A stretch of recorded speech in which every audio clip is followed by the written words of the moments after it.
Alright, so I don't actually have all that much to give you today. I did go and work yesterday, so that's where I spent most of my time, and I didn't end up filming anything because I'm silly. So I did drive that though, and about an hour and a bit each way. So let me give you a rundown on how that went. As you can see, nice repair there. Looks great on camera. Don't get too close. It drove fine for the most part. Didn't have too many issues, except for right towards the end, it decided it wanted to start having its little miss episode again, where it suddenly gets ignition breakdown under 2000 RPM. Now I have replaced just about everything electronic in this thing to try and sort it out, including the TPS, the igniter, the ignition coil, the distributor,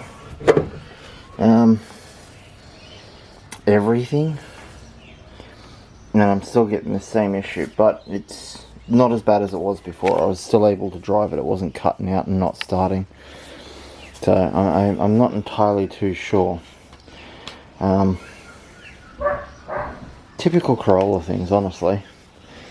I did put a new engine cover on because the last one was that clear one. I ended up breaking that mount completely off. I dropped the center one down into there, so I had to pull that out so I didn't tear my shit to shit.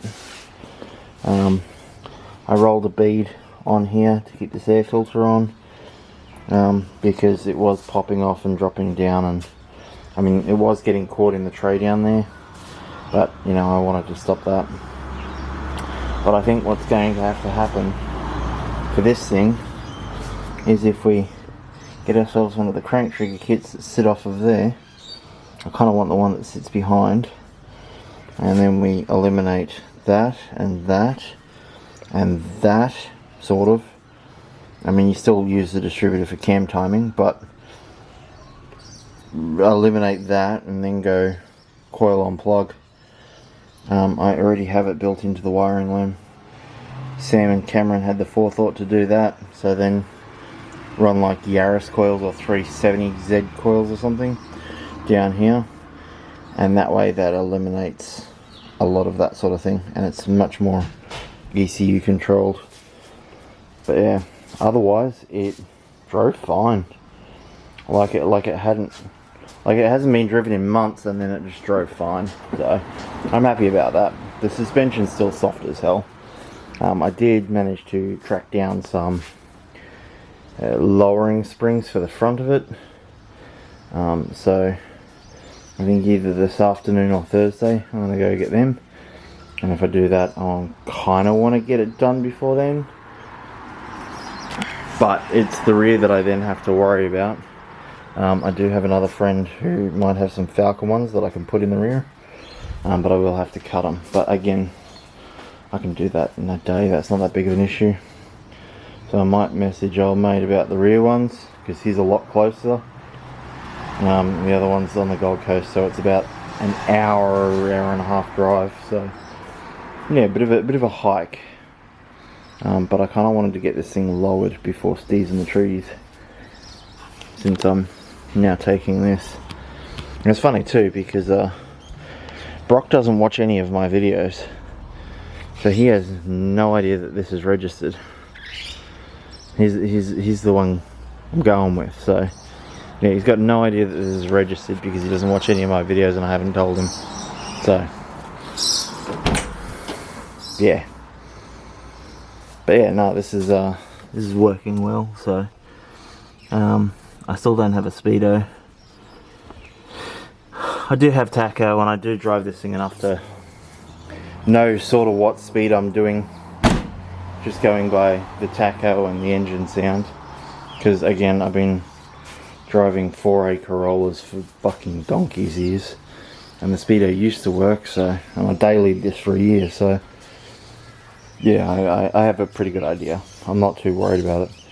That, and you just drive at the speed of the other traffic around you. You almost never get in trouble. Unless you get impatient like I do. But yeah, she's looking good. And the other thing is, I did say after we got to here, because I'm happy where we're at, I just got to do the coilovers and, well, no, I'll do springs first, see how I feel about that, and then possibly coilovers, but we'll see. And then I'll start drifting this a little bit. I've got to weld the diff, which is probably also going to happen this week. But yeah, I did say that I wanted to get stuck onto the R32 and the Celica. So the engine in the Celica and the body on the 32. So the 32 is going to take way longer. And the Celica, it's just time and money. Because it's like $2.5 grand in parts to do the build that I want to do. And then it's like another $3 grand to have the engine shop build it. Because I'm not super confident about boring out an engine from 89.5 mil to 92 mil. So, I mean, it can be done, like it's been done a million times before, but yeah, I'm not super confident with it, so that's them's the next plans. But just keep my head down and do some work first and get my financials a little bit happier. But yeah, otherwise, this is where this is at. You might notice too, I still need to polish one of these wheels. I only polished one for that video, which means I've got to still polish this one in a couple of days. I might even paint them, I don't know. We'll see. I don't have much time. I'm going to go back to Whitey's Thursday or tomorrow. I've got a fuel tank to do. So yeah, on a 32, which is fun, or I think it's fun anyway.